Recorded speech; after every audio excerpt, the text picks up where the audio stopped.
Hey everyone! It's been a while since we delved into mythology, but today we're taking a deep dive into the Chinese underworld, where justice isn't just served, it's meticulously measured and executed. We're talking about the formidable king of hell, Yan Wang. From his mysterious origins to his role as the ultimate judge of the dead, we'll explore how this ancient figure has shaped ideas of justice, balance, and redemption. But don't worry, we're not just here to scare you. We're here to show you how fairness reigns supreme, even in the afterlife. Imagine this. It's a dark, misty night in ancient China. Judge Bao, the most feared and respected judge in the land, goes to bed like any other night. But when he wakes up, he's not where he expects to be. The air around him is freezing, the ground is covered in thick fog, and there's an eerie whisper in the air. He's not in his bedroom. He's in the underworld, standing before Yan Wang, the king of hell.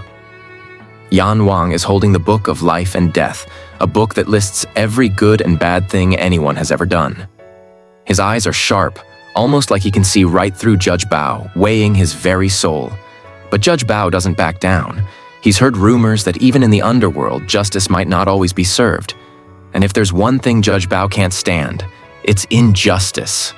So in this cold, creepy place, he looks Yan Wang straight in the eye and asks, "Are you really fair in your judgments?" There's a tense moment. Yan Wang is used to having the final say, but Judge Bao's boldness catches him off guard. Instead of getting angry, Yan Wang's face softens. He says, "I make sure every soul is judged fairly. But since you're here, let me show you."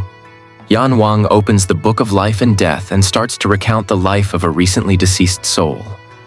Together, they watch as Yan Wang carefully weighs every action and motive, balancing the good against the bad. By the end, it's clear. Yan Wang's judgment is not only fair, but also deeply insightful. Judge Bao nods, satisfied that justice, even in the afterlife, is in good hands. There's a silent understanding between them. Justice isn't just about following rules. It's about truly understanding every person's life. So, who exactly is Yan Wang? His story starts far from China, in ancient India. Yan Wang originally comes from Yamaraja, the god of death in Hindu mythology. Yamaraja wasn't just any deity. He was the one who decided the fate of souls after death, determining whether they'd be rewarded, punished, or reincarnated based on their karma. But how did Yamaraja become Yan Wang? The answer lies in the spread of Buddhism. When Buddhism traveled from India to China, many of its concepts and deities came along. Yamaraja was one of them, but his story didn't stay the same. As it entered Chinese culture, it began to evolve. The Chinese adapted Yamaraja, blending his characteristics with their own beliefs and cultural values. Over time, Yamaraja transformed into Yan Wang, the king of hell as we know him today. This wasn't just a name change, it was a complete cultural transformation. Yan Wang took on new attributes that reflected Chinese ideas about justice, balance, and morality. He became a central figure in Chinese mythology, ruling the underworld with a sense of fairness that resonated deeply in Chinese culture. Now that we know where Yan Wang comes from, let's take a closer look at what he actually does in the underworld. Yan Wang's job is as complex as it is critical. He's the ultimate judge, holding the Book of Life and Death, which records every deed, good and bad, that a person has done in their lifetime. But Yan Wang isn't just some cold, unfeeling judge. His judgments are nuanced, reflecting a deep understanding of human nature.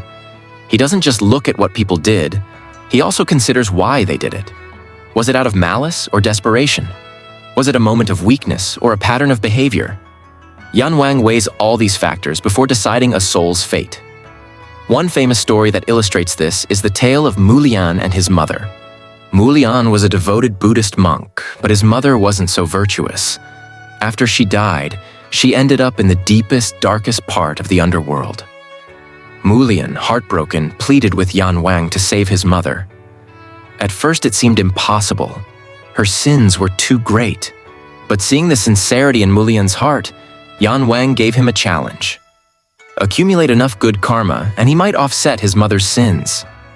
Mulian dedicated himself to helping others. performing countless acts of kindness. In the end, his efforts paid off. Yan Wang, moved by Mulian's devotion, showed mercy and granted his mother a better rebirth. This story isn't just about a son saving his mother.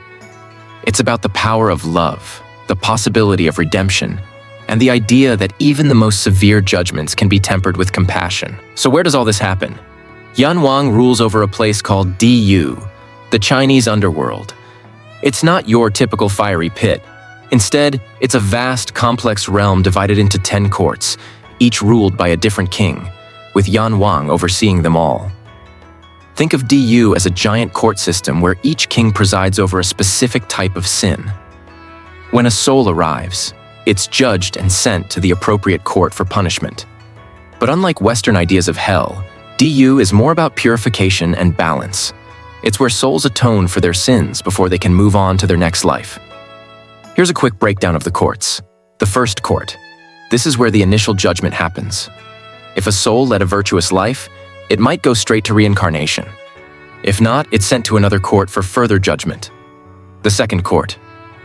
Here, souls guilty of serious crimes like betrayal or theft are judged. The third court. This court deals with greed and corruption. The fourth court.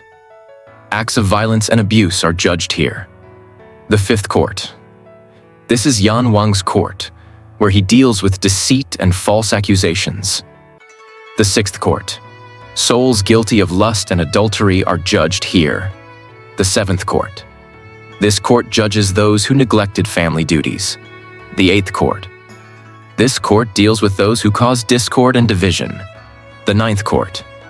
Jealousy and envy are the sins judged here. The 10th court. Finally, this is where souls are prepared for their next life. Each court serves a purpose, ensuring that every soul receives fair treatment according to its deeds. Yan Wang's influence isn't just confined to ancient myths. He's still a significant figure in Chinese spirituality today, especially during the Ghost Festival, also known as the Hungry Ghost Festival. This is when the gates of DU are believed to open, allowing spirits to roam the earth. During this time, families honor their ancestors by making offerings of food, incense, and paper money to appease the wandering spirits. It's believed these offerings help the spirits navigate the afterlife more comfortably, maybe even earning some favor from Yan Wang himself. Temples dedicated to Yan Wang get particularly busy during this festival. People pray for mercy on behalf of their deceased relatives, asking Yan Wang to show compassion and grant them favorable judgments. Yan Wang's presence is also felt throughout the year in various rituals. People burn hell money and other paper offerings, believing they'll reach the underworld and provide comfort to the souls there. Many families also have small household shrines dedicated to Yan Wang, where they offer daily prayers. Yan Wang's enduring presence in modern worship reflects his deep-rooted significance in Chinese culture. He's not just a figure from ancient myths, but a vital part of spiritual practices that connect people with their ancestors and ensure justice for the deceased. Yan Wang is much more than just the ruler of the underworld. He embodies justice, balance, and redemption, values that have resonated with people for centuries and continue to do so today. His judgments are deeply rooted in the idea that every action has consequences.